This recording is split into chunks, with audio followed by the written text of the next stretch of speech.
Salut tout le monde, très urgent et très bonne nouvelle et très chaud depuis la Maison Blanche. Zelensky, le président ukrainien, en visite aux États-Unis, vient d'être chassé selon Fox News. Zelensky, voilà, President Trump kicks Ukrainian President Zelensky out of the White House after intense meeting. Oh! Il y a une chaîne américaine qui s'appelle Fox News. Ils viennent de dire que Trump vient de chasser Zelensky, kicked out of the White House. Oh, Donald Trump vient de chasser Zelensky de la Maison Blanche. Zelensky est venu, Zelensky devait signer les accords pour mettre fin à la guerre. Zelensky a refusé. La discussion était chaude. L'ambassadrice ukrainienne aux États-Unis a pleuré. Je vais vous montrer les images. C'est chaud, hein? Aujourd'hui, dans l'histoire des États-Unis, même l'ancien ministre des Affaires étrangères français, Jean-Yves Le Drian, il dit que Trump est un danger pour... Il dit que Trump est allié avec la Russie, que c'est fini pour les Européens. Ça chauffe, je vous dis aujourd'hui. Et pire, le vice-président, c'est la discussion, je n'ai jamais vu quelque chose aussi intense que ça dans l'histoire des États-Unis. Le vice-président, non seulement Donald Trump a été, non seulement le président Donald Trump et Zelensky, ça a été chaud, mais il y a aussi le vice-président américain, le vice-président de Donald Trump, J.D. Vance. Lui aussi, il a tapé Zelensky aujourd'hui là. Il dit que ce qu'ils ont dit, Trump a aussi dit que les mensonges, tout ce que les Européens disent contre Poutine, là, que ce sont les mensonges. Trump dit que lui, il n'a aucun problème avec Poutine. Les Européens ont commencé à pleurer. Je vais vous montrer ce qui s'est passé. Et réellement. Donc, pas d'accord entre les États-Unis et l'Ukraine. Voilà. Donc, je vous laisse écouter. Être plus reconnaissant. Parce que je peux vous dire que vous n'avez pas les cartes en main. Avec nous, vous avez des cartes. Mais sans nous, vous n'avez aucune carte en main. Voilà. Ils disent que Zelensky n'est pas reconnaissant envers les États-Unis. Que sans les Américains, Zelensky n'allait pas tenir jusqu'à ce point.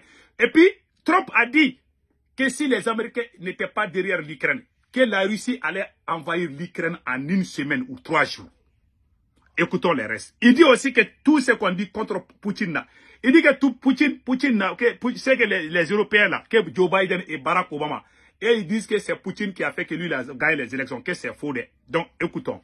L'accord va être difficile à signer, parce que les attitudes ont changé. Et si la Russie rompt le cessez-le-feu? Voilà. Qu'allez-vous faire s'il y a une violation de la part de la Russie du cessez-le-feu? Écoutons ce que Trump va dire. Qu'entendez-vous? Elle demande qu'est-ce qui va se passer si la Russie rompt le cessez-le-feu. Oui, ben, et si une bombe vous tombe sur la tête maintenant? Et s'il viole le cessez-le-feu? Voilà. Et ils l'ont violé avec Biden parce qu'il ne le respectait pas. Il me respecte, il respectait Obama. Je vais vous dire une chose, c'est que Poutine a traversé beaucoup de choses avec moi.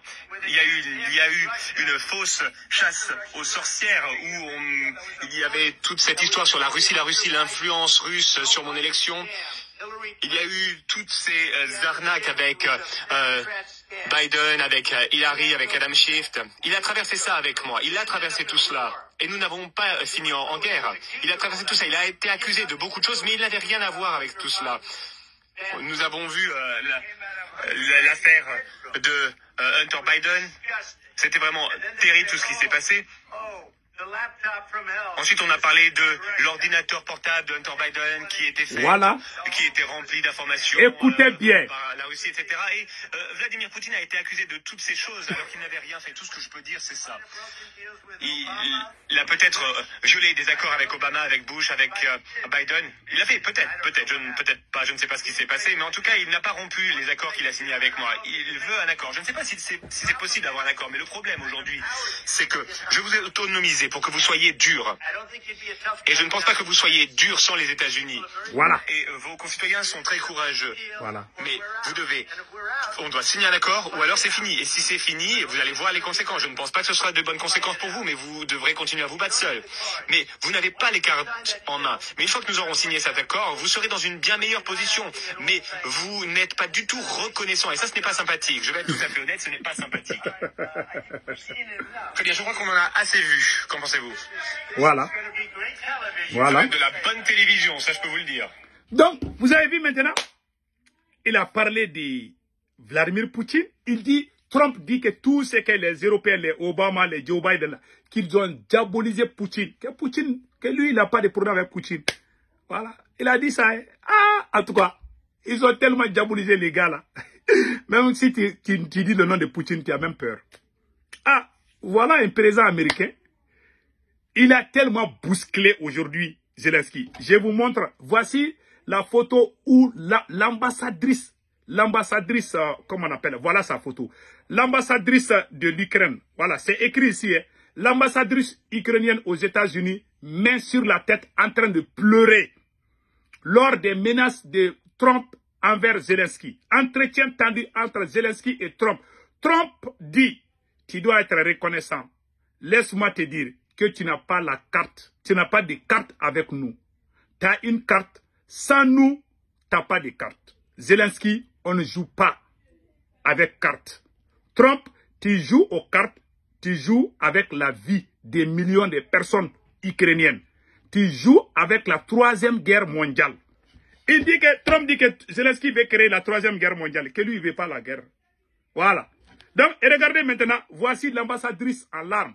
L'ambassadrice ukrainienne est en train de pleurer. Voilà la photo là. Vous voyez la dame là, elle a la main dans la tête. Attends, je vais bien zoomer là pour que vous puissiez voir. Ça, c'est l'ambassadrice ukrainienne qui est en train de pleurer.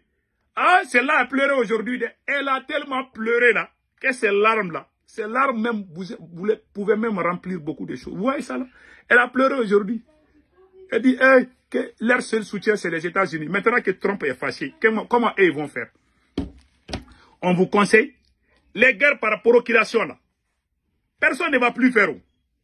Ouais, Joe Biden a poussé, Joe Biden et Macron ont poussé Zelensky. Voilà, Trump est venu. Trump dit que lui n'est pas dans ces jeux. Donc, vous avez vu maintenant? Et puis, là, même le vice-président américain, et lui aussi, il a tapé très fort. Je vous montre cette image-là aussi, là. Vous allez voir tout de suite. Et personne, vous savez. Et dire que les mots étaient plus importants. Mais ce qui fait des États-Unis un bon pays, c'est que les États-Unis travaillent par voie diplomatique. Voilà ce que fait le président Trump. Voilà. Donc, vous avez vu, le vice-président, il a parlé. Il dit que Zelensky, il faut être reconnaissant. Nous, on veut mettre fin. C'est-à-dire, l'objectif de Donald Trump est de mettre fin à la guerre en Ukraine. Mais Zelensky est en train de tourner. Voilà pourquoi Trump l'y a chassé. Trump a dit, hey, arrêtons ça là, que je suis même fâché. Trump est fâché, il dit à Zelensky, hey, va chez toi. Ah, voilà ce qu'on a appris. Hein. Voilà. On dit que Donald Trump vient de chasser Zelensky. Ah, c'est chaud. Hein. J'ai même vu dans quelque part, je ne sais pas si c'est vrai, que le ministre des Affaires étrangères, Sergei Lavrov, je ne sais pas si c'est vrai, c'est à vérifier. J'ai vu ça sur une page. Le ministre des Affaires étrangères, Sergei Lavrov, a dit que Trump devait même donner une bonne claquette au visage de Zelensky. Ça chauffe couille. Donc, le nouvel axe du monde, c'est Trump-Poutine. Personne n'aurait pu imaginer. Car il y a même 2 mois, Jean-Yves Le Drian, ancien ministre des Affaires étrangères, était invité de Darius Rochebin. Jean-Yves Le Drian vient de dire que le nouvel axe du monde, ça c'est Trump-Poutine. Que eux tous ils sont mis à côté. Écoutons cela. Aujourd'hui, ce qu'il y a de totalement nouveau, c'est qu'il y a en préparation, voire même en affirmation, une espèce d'axe Trump-Poutine. Il y a le nouvel axe du monde, c'est Trump-Poutine. Personne n'aurait pu imaginer ça il y a même 2 mois. Est-ce que c'est nouveau? Est-ce que c'est nouveau? Ou au fond, est-ce que c'est une certaine tradition? On se rappelle à quel point, à l'issue de la guerre, Roosevelt et Staline, Churchill qui lui aurait voulu continuer le combat, mais Roosevelt et Staline se sont partagés l'Europe. Aujourd'hui, je pense que la position de Trump est de revenir à une grande répartition des zones d'influence du monde. L'Amérique qui est continentaliste, qui doit retrouver, comme au 19e siècle, toute la maîtrise de l'ensemble du continent américain. L'espace russe, ils font ce qu'ils peuvent là-dedans, ils font ce qu'ils veulent, personne ne va aller contredire leur expansion. Et puis l'espace chinois, qui est le plus dangereux, auquel il faudra peut-être s'affronter un jour, mais pour l'instant on respecte cela, et dans tout cela, l'Europe n'est pas partie prenante. Voilà. Aujourd'hui, donc, il est en train de dire que les États-Unis, la Russie et la Chine sont en train d'annexer les territoires. Voilà, ce sont ces 3 pays qui sont ensemble aujourd'hui, contre l'Europe. Ça, c'est pas vrai. Trump veut juste la paix.